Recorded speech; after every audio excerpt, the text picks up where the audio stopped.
Welcome back to the What Worked For Me podcast, everyone. Today we have Mariah. She was able to lose 250 pounds. I'm really excited to get into her story. She wants to discuss a lot about kind of balancing self-love with also improving your health.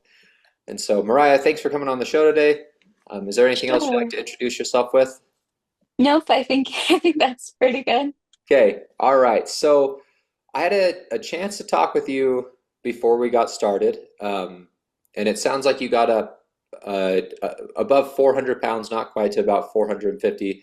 hmm No one kind of starts out there, so there has to be some part of the story beforehand. Did you gain weight earlier in life? Was it later? How did you find yourself at 450 pounds? Yeah, so I definitely started gaining weight in my childhood, probably I would say around like between like 7 to 10 is when I started being like a little chunkier as a kid, I think. Yeah. And um yeah, so I dipped into the three digits at probably like like younger age. I was probably maybe 8 when I hit like 100 pounds. So Okay. that is pretty young for Right. getting into 100 pounds. So And was this, do you think this was just due to family culture, or where do you think the weight gain originated from? so I had some like childhood trauma that like eating just kind of became a coping mechanism for me. Um, and my mom was um, bigger uh, as well. And I think that I just saw her as being safety. And so I just tried to like copy her habits um, and just to try to understand. That's how I understood to keep myself safe. So, um, and then I like started sneaking food because I really like it, like made me feel better. And yeah, so I just my dad was very big into like diet culture and unhealthy stigma. And I think to kind of like counteract that, especially, I just was like, screw that, I'm gonna sneak this sandwich into my room, like Yeah. so started sneaking food and it just made me feel safe. So So kind of a mix of a couple things there, and then even a little bit of like rebellious spirit, it sounds like sometimes yeah. there. And okay, so you said you were around 100 pounds by 8. So Mhm. did weight gain just steadily persist until, into your early adult life, late teens? Where were you, around? Yeah. So in my early teens, I was diagnosed with a genetic mutation that then led me to chronic illness from the ages of like 14 to 27, which led me to having to be on a lot of hormone therapy. Hormone therapy, of course, makes you extremely hungry. So then some other things tied into that. Um, and like weight that is gained because of hormones is extremely hard to lose. Because there's like, I think molecularly, I don't even know if this is science at all. Um, but anyway, I just know that like being on the medications that I was on, plus like having those habits of food being my safety, but from the ages of like 14 to 27, especially early on in that 14 years of being chronically ill, about every 2 years, I would have um, like a major um, episode of being extremely ill, hospital visitations, surgeries, um, and um, with each time, I needed more hormones to get better because I had gained more weight. And the more hormones that I needed to get better, the more weight that I would gain. And it was just this vicious cycle until I was 27 of just gaining so much weight and then not being able to get better Right. and needing more hormones and then gaining more weight. It was terrible. Just kind of So, spun out of control. And so was 27 right around when you got close to like the 450 pounds? Was that when you got to? I would say that was probably when I got to about 380. Okay. Um, and I had 27 was I had like a final surgery for my chronic illness to kind of rectify that. And at that point, you know, anybody that's ever had a chronic illness knows that there's like so many other factors, like chronic illness, while the illness itself is being treated, you are also getting, a lot of the times you get sicker from the treatments that you're involved in. And so you're not just fighting the illness, you're fighting all the other symptoms of all of the other medications that are involved Right. to treat you. And it's hard And because you think like, oh, once I get this thing, everything will be better, and then you realize it wasn't necessarily the cause of everything, but right, now you're trying to navigate all your other health complications that arose. right. Yeah, and so my chronic illness, it was like, and you can feel free to edit this out, but my chronic illness was related to like my reproductive, like my genetic mutation was, it was a genetic mutation of my uterus.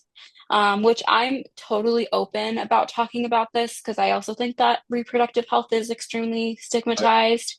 Um, the final like solution in trying to get my health under control with my chronic illness was a surgery that made it so that I can never have children. Um, and obviously that's very emotional, for a person, a woman to go through. Right. Um, and so after that surgery, like, although I was like, okay, I know that I needed to do it because it was the only thing that it saved my life because it gave me my health. It made it so that I wasn't dying like every 2 years. Right. Um, and but it was so hard for me. I like mourned that for like 2 years. And Which is that, understandable. I'm sorry I had to go through that. That's rough. thanks, yeah. Um, and that kind of led into a deep depression. I hit my like lowest point emotionally, and it just kind of felt like a culmination of so much trauma.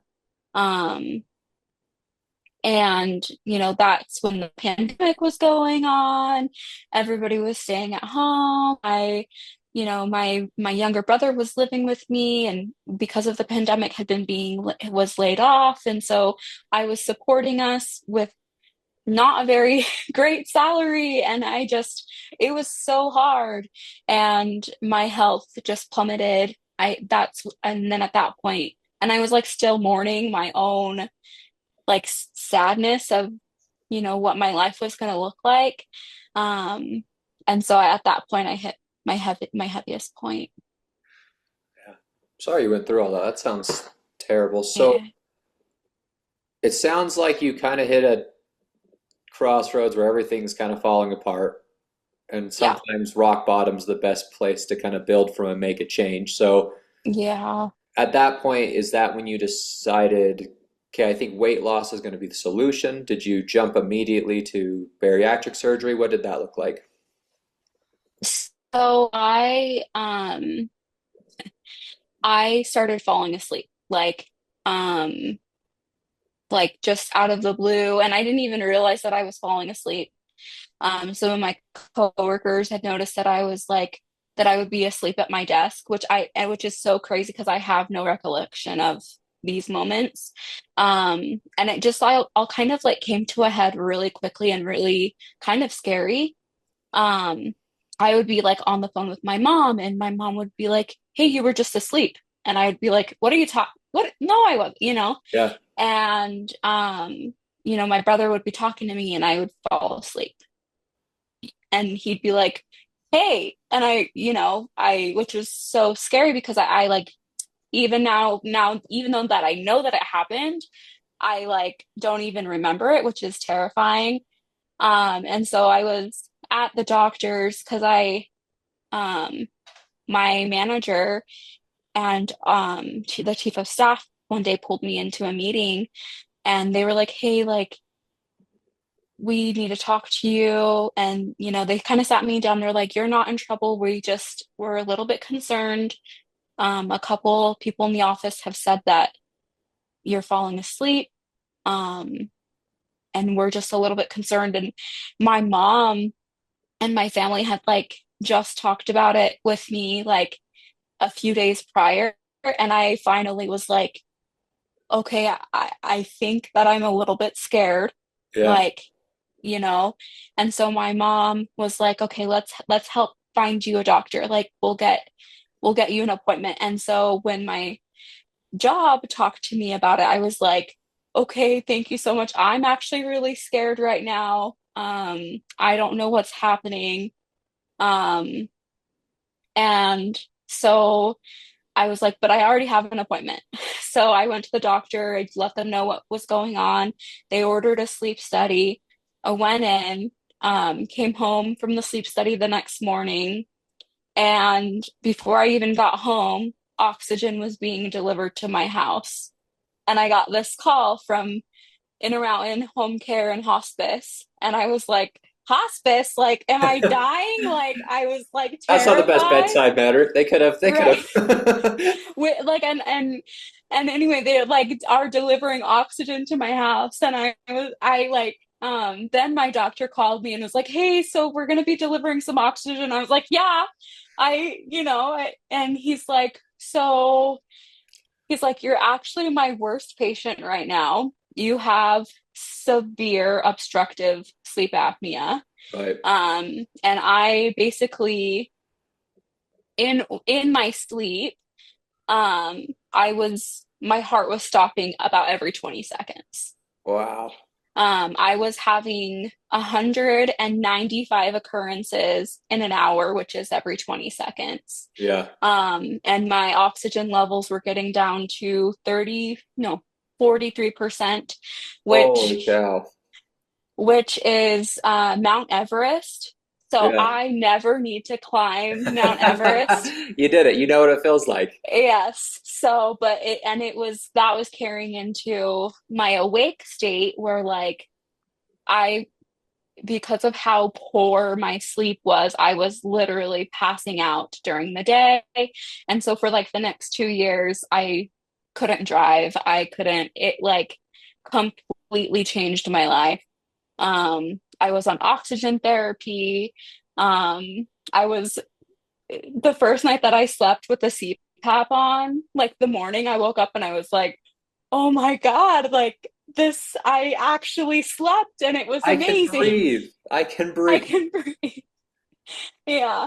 So, at that point, I was like, oh my God, I'm going to die Yeah. if my health doesn't change immediately, like actually going to die. Yeah. So, at that point, I kind of dove headfirst into figuring I kind of had to make the decision of like, okay, either we can have 5 more years of living like this right now, or we can decide to change. Um, so I decided to change. That's awesome. So what was the first thing you started trying? When you're like, okay, I need to make a change. What was step number one? I think I started keto. Okay. I How'd that started go? doing It was good. My brother, who was living with me, is also type 1 diabetic, and his health was terrible. So I was like, uh, no more carbs in this house because I was like, my brother's health was, Yeah. terrible.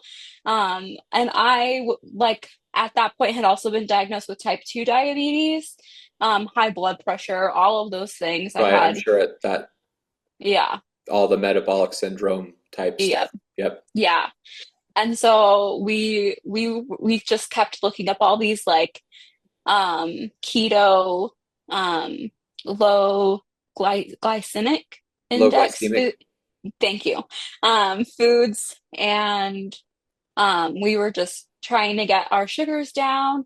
I also wore like I don't remember. I think they're like these things on my arm that kind of just helped me to track my sugar levels. Yeah, continuous Um, glucose monitor is what it's called. yes. CGM.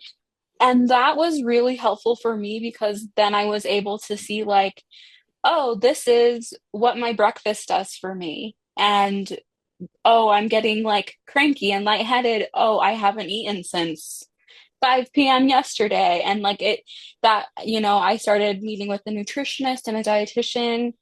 My primary care doctor was incredible. Um, and I was just, she was ready to start me on insulin. And my mom is type 2 diabetic. My stepdad is a type 2 diabetic. My brother's a type 1 diabetic. And I did not want to have to be insulin dependent, which Yeah, once you begin into insulin dependence, it like the margin of you ever becoming independent from insulin is really rare. yeah. And so I was like, I will take this so seriously. What can I do to not be insulin dependent? So started with that.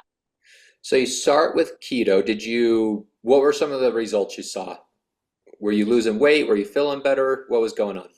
I think I was starting to feel a little bit better, but I think honestly that had mostly to do with my sleep. Right, I'm sure. Um, I was like a whole other human being again. But I I just felt like at that point I was still eating quite a bit of food, which at that time I don't think that I realized how much food I was still eating. Um, and it was still during the pandemic, so like things were still yeah, in lockdown, and um, I was still like carrying the brunt of, taking care of me and my brother financially, and all of those things. And so I don't think that I was really making any progress. And but I was like I think honestly like the biggest results from those efforts was that I was starting to get into the headspace to be able to make progress. And so, but I just had to keep being patient for those physical results to come. Right. Yep, kind of laying down that foundation. So, Yeah. how long did you try keto and kind of go that direction?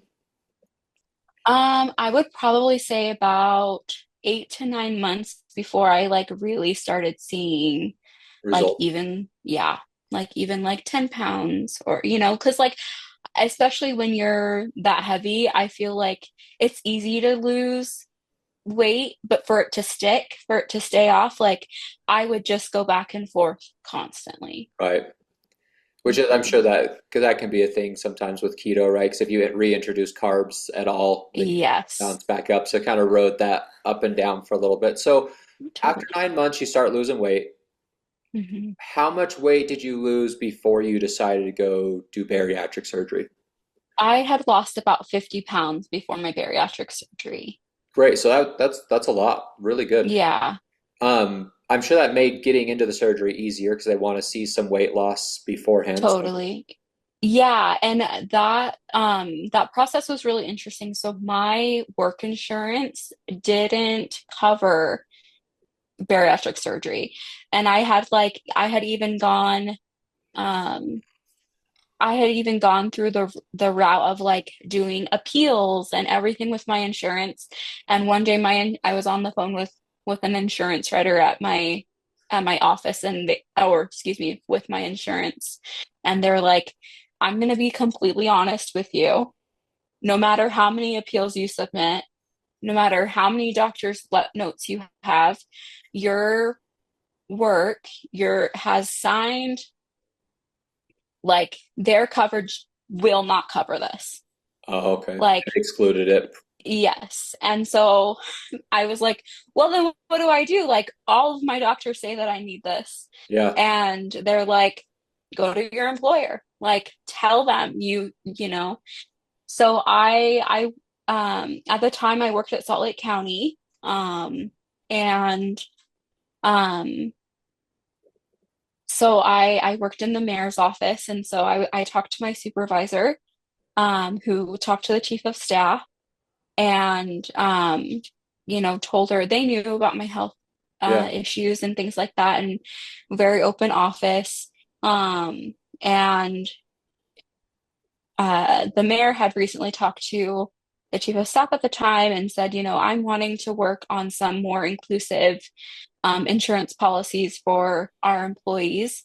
And so like the timing of that was like perfect. yeah. Um, and so they started working with the benefits team because like of course we could like in the private sector, you could just make a change happen with HR. But in the public sector, Takes things have to, forever. yes. And so, like I was a part of the executive body, and everything, the budget is passed, and obviously like employee benefits are passed by the legislative body. And Right. so we had to wait until the budget proposal, I think around like November.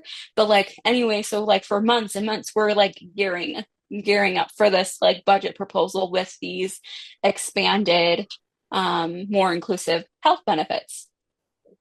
So long story short, it was a lot of work, but that ended up being passed and approved. And the county has like 7,000 employees and obviously all of their dependents, but now everyone that is eligible for those things can get those. Um, That's great. yeah. So your insurance goes through, you're able to get set up Yes. for the surgery. Yep. How did the surgery go? It was really great. I went through a surgeon here in Utah. I will say, like, even with the approval and like the added coverage of like bariatric coverage, I started in that calendar year in January, and I had to work until October of that same year before I had my surgery. So like there was still so many hoops, even with that added coverage of like, we have to have proof that she's doing this, and we have to have Yeah. proof that she's doing this. And there was just so many boxes to check and things like that too. And then the So surgeries themselves have a lot with, I know there's like counseling and so many yeah, therapy sessions you have to go through and yep. Therapy, dietitian and nutritionist, which was great that I had like already started doing that. And like I was really grateful for the length of my journey because I think I needed, because I had been someone who had struggled with weight my whole life, it was really good to like mentally work through for like almost 2 years at this point of like, hey, we need to change our life. And why are we at the point that we're at? And like working through with medical professionals every single step of the way of like breaking down those things because like I think one of the hardest things with bariatric surgery is that like there's no undo button, right? right. Like Yep, it's if you permanent. have yeah, if you have not like rewired your brain into thinking like, okay, I'm gonna have these healthier habits now and have kind of been able to start establishing them, I feel like all of a sudden when your stomach is like this small and you can't eat anything for, until you graduate the certain stages, like that's like the downside of bariatric surgery is that like there's people that turn to gambling or like sex addiction or like Yeah. Transfer the addiction, it's a real problem. yeah, Yeah. yeah. So, yeah. Yeah, let's I'd love to dive into this because I think that is one of the hardest things about bariatric surgery, right? Is we know, even in your case, right, you said there was a lot of emotionals, maybe trauma, Yeah, stuff that was an underlying cause of the weight gain. And yeah, and you're using food to cope with these things, and all of a sudden that's just gone. Like once you get right. bariatric surgery. So how, after the surgery, how was that transition to all of a sudden just eating's now completely different? What was that like Yeah. psychologically? I knew and had been prepared for months for them to like they would say like, okay, you're gonna eat like 2 bites and you're gonna be full. And I was like, do you know how much I can eat? Like, do you even know? Like, I will not be full by 2 bites, right? And like that was like half of my brain, Yeah, like the bad Mariah on this shoulder, yeah. right? And A like little the devil on the other, shoulder. yeah. And then the little angel is like, okay, we're gonna deal with that in a healthy way. We're Right. gonna journal and we're gonna do yoga and we're gonna go on a walk and all these things. But I remember like after I had graduated to like the soft food stage, and I was so excited to have some applesauce. Like, Like a oh life-changing my, experience.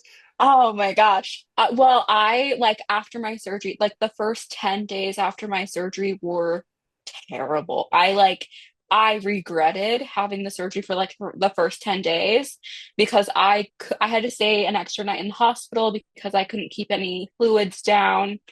Um, and I remember being in pain at like just from feeling so full after like the first sip of water and just being like, oh my, I'm gonna throw up because it was just so So much. much. And I and like the little devil Mariah was like, what? Like and You can do it. um Push through. We right, need like more. break the stitches, Yeah. um but I just was like, even though they had told me and I had prepared mentally with, like doing all of the different things, I was still like, holy shit. Sorry, and I don't know if that's an okay Oh, to we're word to good. say We're good. today. But but I just like I couldn't like that was like it was still a shock. And then but I couldn't keep anything down. My nausea was terrible. I actually had to go in for infusions and get like IV fluids, and I felt like I was at a medical spa. I was like, can I get medical infusions all the time? Because they're Yeah. really cool.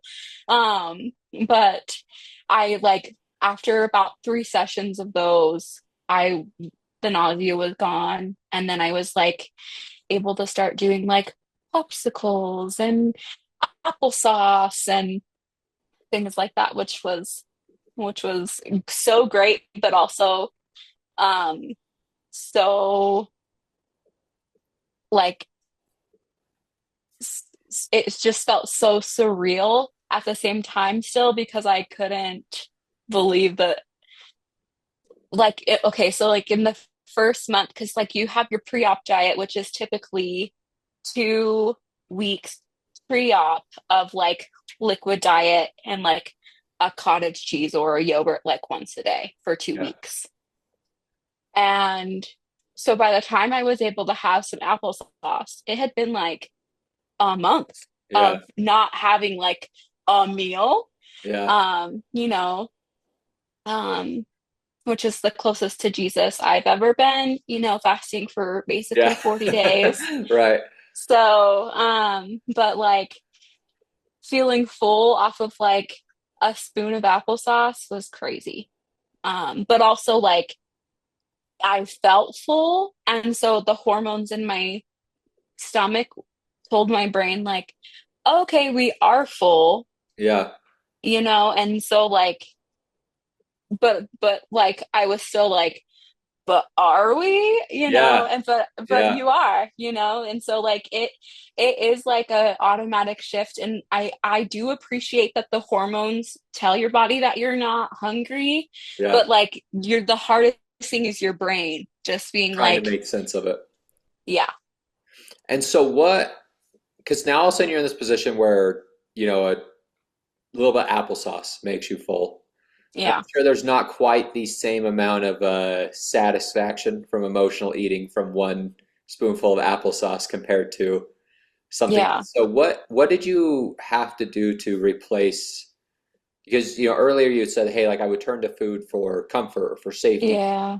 and all of a sudden that's gone now. So what did you replace that with, or how did you navigate that part of it?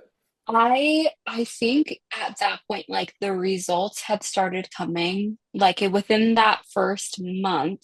So like prior to my surgery, I had lost like 50 pounds over the course of like a year and a half, Yeah, right? Which is 50 pounds, that's wonderful. But over like a year and a half, what it felt defeating, especially very with how slow. heavy I was. Yeah, And where in this month, from my pre-op diet to 2 weeks being post-op, I had lost 42 pounds, right? Just in that first month, not even of having had the surgery, just between pre-op and 2 weeks post-op, right? 42 pounds. So now I'm like at 92 pounds total, which is like almost double where I had been a month before. yep, Not to mention that my type 2 diabetes 2 weeks post-op was reversed. My blood pressure, I was off my blood pressure medications. And so like I was already feeling incredible, you know? And so um I think that like those results and how quickly those results were, I didn't have time to just kind of sit and be like, my brain isn't satisfied, yeah, right? Because like my brain was being satisfied by like how healthy I was right. and how and how like the results that I was seeing so quickly. That makes sense. So Mhm. how you're talking about quick results, you touched on pretty much all the comorbidities went away within, it sounds like a couple months. How Yeah. quickly did the weight start coming off? Let's see. Um, I think by so my surgery was October 10th, and I think by Christmas I was at my high school weight, my senior year weight, Okay. which was 308. Um, so I had gone from like I had lost like 150 pounds in like 3 months. Like grant not my, or like 100 pounds 100 put pounds with in the 3 months? surgery. Yeah. Wow, that's Which fast. So you're losing like 30 pounds a month almost. yeah, which is Holy like a cow. pound a day. What does that feel like? Like every 2 days you get up and it's like easier to stand up? I mean, holy cow, that would be Yeah. insane. I was like I loved weighing myself because I was just like this just keeps going down, like it was so great. But I also was like trying not to get into the habit of being like the number on the scale is what Yeah, defines you, like my clothes started being so loose. And I was kind of scared about it because was on like a very tight budget and I couldn't afford to like buy all these winter right, clothes. And I was like, they say layer, but you can't, like, how do you layer up to like a 6X? Like, like I right. just, Yeah, you know, so I was like kind of scared for winter, but luckily I had friends that would be like, here's some old clothes and things like that. So that was awesome. And I have always been a fan of like DI shopping and yeah. being that's like probably one of like the hardest parts, especially financially about like losing so much weight is wardrobe. So Yeah, well, especially talking about, because I mean, really, in all reality, every 50-ish pounds, you're going to need almost a yeah. whole new set of clothes. So Yeah. doing what you did, I mean, you're looking at going, I mean, what, 4 or 5 sizes, if not six? I mean, Yeah, oh man, I don't even remember. Let's see. I think at that point, that probably would have put me at like a size 24. I had originally been like a size 32, Yeah, 30, size 30 down to a 24. And like that made me feel so skinny, even though like a size 24 is not tiny, but I hadn't been able to fit in a size 24 for so long since high school. right. Um, and but and now I'm between like a size 14, 16. So, That's but incredible. Good for you. thank you. So you brought up something that I think is really important. We know obviously being too heavy is problematic for your health. But if we focus too much on weight, it can also cause other issues. How did Right. you balance that?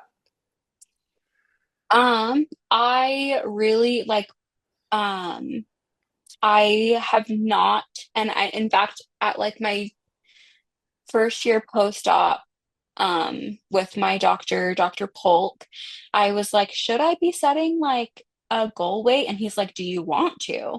And I was like, well, you tell me. And he's like, no, you tell me. Yeah, And he's like, if there's a number that you want to work for and that feels healthy to you, then let's do it. And he goes, but if that number is going to be a ghost to you and is not going to let you settle until you hit that number, then we shouldn't hit it. Then we should not set a number. yeah, Which I really appreciated that holistic approach because like I think that sometimes like you know, fitness bros, not that doctors are fitness bros, but like there's this like stereotype of like what health is. yeah, And I like for me focusing on a number is not the numbers that I focus on are my A1C and my blood pressure and like and like I remember even though I knew that I was cleared from my pulmonologist to no longer use my CPAP, yeah, I was terrified of like not using it the first night. right. And like when I got to go get my driver's license, like after being cleared after so much time, like I I just it was so emotional because it had my life so deeply had been impacted by everything. It was like getting my independence back all over again. Right. How, so you had, and I think this is going to kind of tie into what you just said, because it sounds like weight kind of became all consuming for you, right? I mean, the size you were at Mhm. took away your driving and all of those type of things. A lot of times we start to identify with like a bigger self. You even kind of said like the devil on your shoulder being like, we Right. could eat more. We could like there's like a Yeah, little bit of like we pride could do it. and like we Just finish it. yeah, it's like we could how how are you able to shift your identity or did you need to as your health changed? So honestly, the biggest way that I think, like, I had always seen myself as there's like a song, The Fat Funny Friend, right? Yeah, And um, all of a sudden, like, guys were looking at me differently.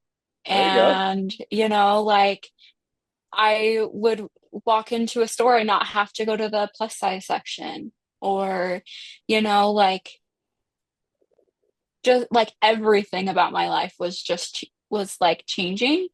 And like I could go into a restaurant and not have to ask for a table. I could go on traveling is like a different game Right, when you are not a big person. The stares of like people saying like please don't have this person sit next to me, please don't have this person that sit next to me, like yeah, not having to ask for a seat extender or two seats, like, but yeah, like it just was a complete different, my like everything was different. Um, and so like someone who had like been sick for so long, um, had never really had like a young adult experience of like dating. Not because like there would like had been some opportunities, but like I didn't let myself like, and any type of situation that would ever happen when I belonged in a bigger body, I was like, no, like, because I didn't accept it. Like I Right. wouldn't let it in. And my relationship with everybody in my life changed. Not, I think just because I changed so much. Right. Um, in good ways, mostly in good ways, but also like I was okay if someone didn't like what I had to say. I was more confident. Right. And like, so I wasn't as much as a people pleaser anymore. And I was okay saying no, and I was okay saying my opinion. Um, and like, I've always been very opinionated and outspoken, but I've also been like, I'm so sorry. Yeah. If someone didn't like it, I would like try to over explain myself. And now I'm just like, oh, they're an idiot. It's fine. Like, Yeah. which maybe has some pros and cons to it too. So So you brought up how life changed, people treated you differently. What was your experience with maybe the shift in some prejudice that you've seen with being yeah. bigger? I know larger people face a lot of prejudice. Um, did you notice any changes in that? What was your experience? Yeah, I mean, even just, and this is like kind of hard to talk about, but like even in some of like my familiar relationships, like um there had been an incident when I had visited my grandparents, um back when I was uh in my heaviest days, and they had just gotten a new couch, and my grandpa asked my stepdad. Um, my family had flown in. My family lives in Florida, except for my grandparents who live in St. George. Um, and my grandpa had asked my stepdad to talk to me, which my stepdad did not feel comfortable doing. So he talked to my mom because my grandpa didn't want me sitting on their couch. Oh, And um, it like caused some heartache because I felt unwelcome in the home at the time, and I felt othered, um and just, it just kind of what yes, I was much bigger of a human yeah, being, but I wasn't like walking around breaking houses, yeah, like I could still fit indoors, like, like yeah, it was, there was a lot of prejudice there. um and But I remember I went down there for Thanksgiving, which I had my weight loss surgery in October. So I went down to their home that Thanksgiving. So that's like a month and a half. yeah. And probably, I probably had at that point lost like about 75 Right. pounds Yeah. since surgery. Um, but I'm still like,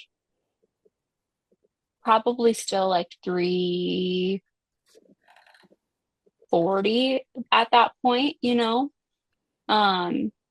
my math, I'm not good at math. It's okay. Um, but but I got to their home, and like the seat that they would bring out for me wasn't there. So I was just kind of like standing, Yeah. we had gotten there like pretty late at night and everybody was just heading to bed. And I like looked at my grandma and I was like, can I have a seat? And she's like, oh yeah.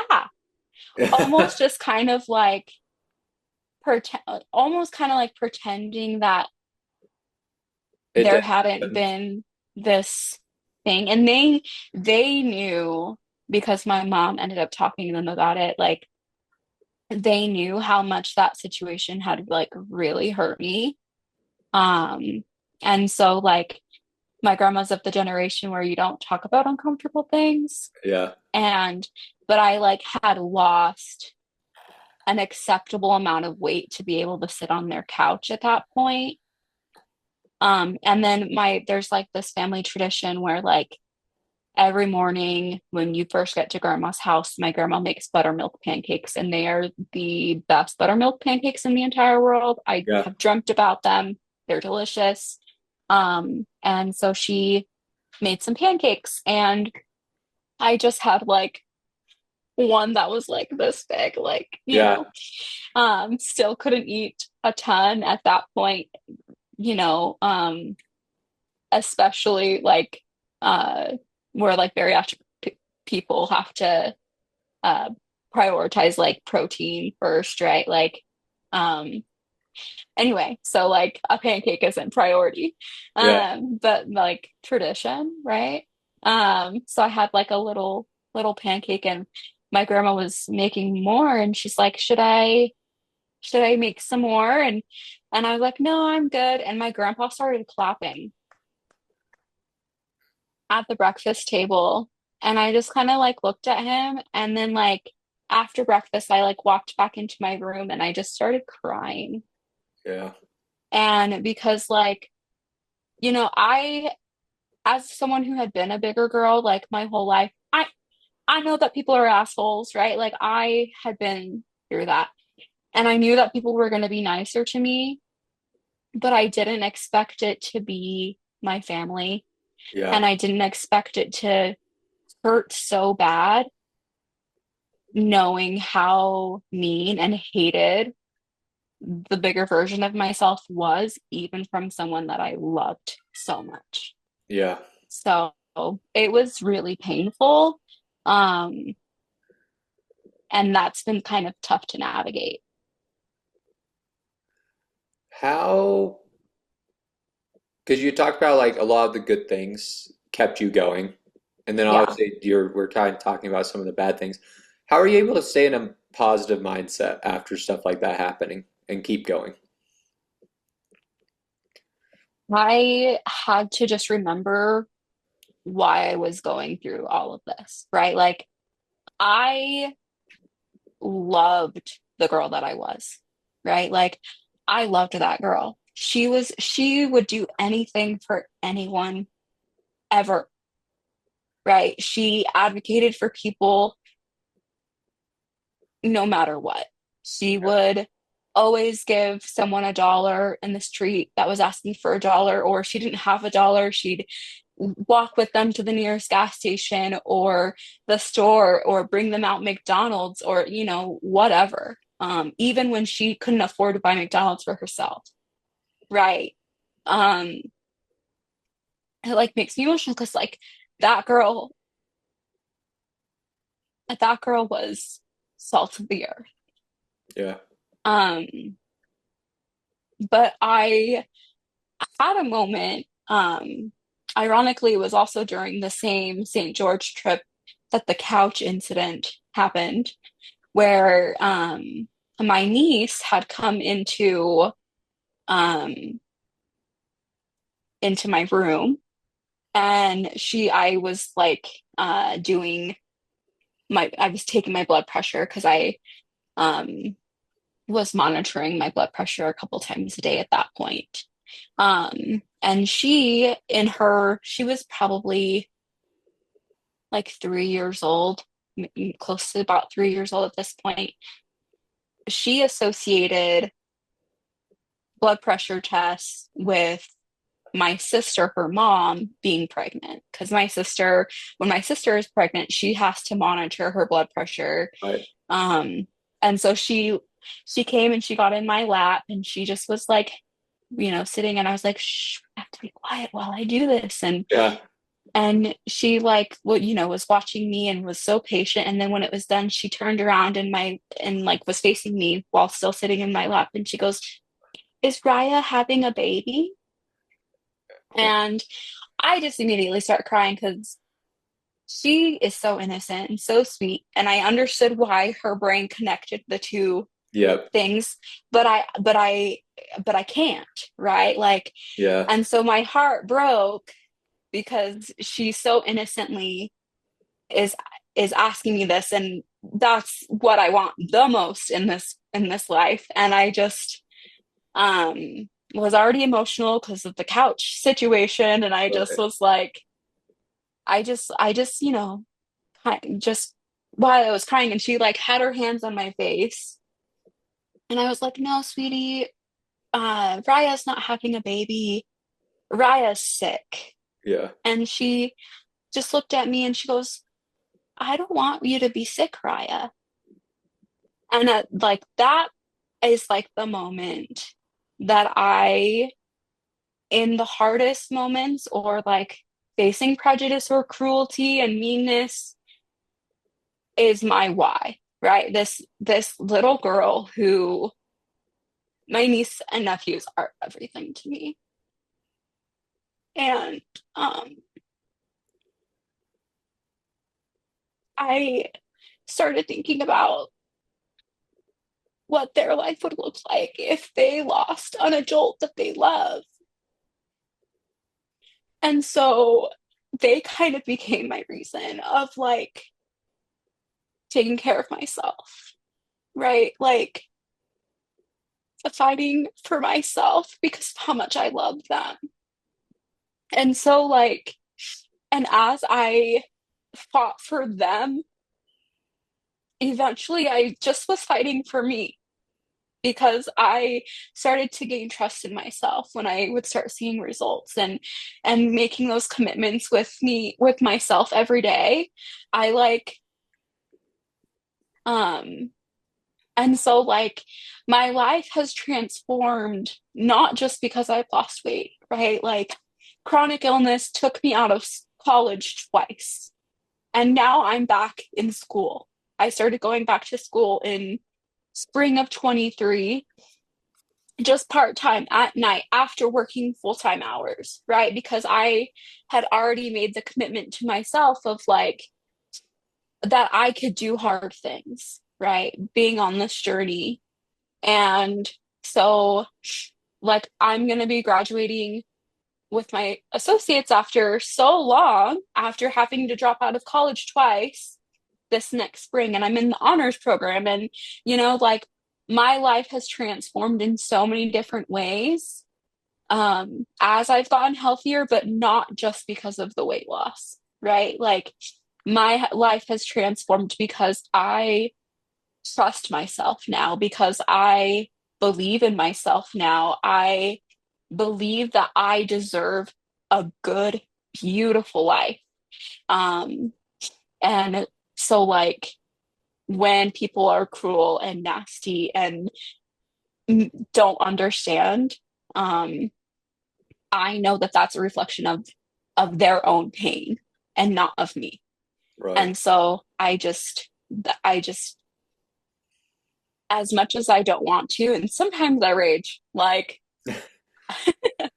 uh, my close family and friends know that I rage.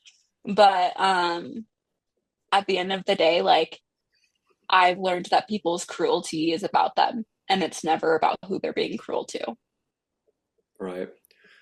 So you talked about how you kind of became a new person, really is what Yeah. happened, right? The weight loss was a side effect of becoming a new person in general. Yeah. You had brought up at the very beginning when you were trying the keto stuff how things just didn't stick. And that's Yeah. always the hope, right? As we make these changes for the long term. So at this point, you're down about 250 pounds, right? That's where you're Yeah. at now in life, which is amazing. I mean, that's a huge amount of weight. I'm sure you feel much better. What are your goals looking forward with health? Um, so I would like to get a little bit stronger, because like when you lose such a large amount of weight, your strength is also lost too, you know. Right. And I think they call it like the bariatric fatigue, right? Because like for a few years after losing so much weight, your body, like, it takes years to kind of recover from just the strength that you lose too. And so I want to gain some of that back. I, even though I don't have a goal weight, I'm not 100% at where I would like to be yet. Um, but I also know that I'm healthy, right? Like I can go into the doctor's office and check all of the boxes and like I'm medically healthy. And so like even if it takes me another year and a half or 5 years to get to where I'd like to be ideally, I also know like, okay, like in 5 years, we're going to be almost 40, right? Like, and so I think just like being flexible in those goals and just continuing to be open with my medical team and working with them to stay in those medically healthy checked boxes. That's continues to be my goal. Um, and if that includes continuing to lose weight, then that's that journey. But if it's not, I'm also totally fine just being a little curvy cutie. So but Love it. yeah. Well, that's great. I think, that's really everything I want to talk about. Is there anything else you'd like to discuss before we wrap things up? I think that's basically it. I mean, I just am like such an advocate of people transforming their lives just under the understanding of like it's so much more than just the numbers on the scale or like what your pants say, right? Like and so I definitely encourage everyone to be as healthy as they can be mentally, emotionally, spiritually, physically, all of the leaves, right? Right. Because it really truly is a holistic journey. And so go to go see a therapist, go get physically healthy, and just know that like it's okay for those goals not to look the same for everyone. And yeah, That's great. Well, I don't think I can add anything better than that, so we'll just wrap it up there. Mariah, thank you so much for coming on. awesome. Your story was great, and thank you for the viewers for listening. And until next time, thanks for watching, guys.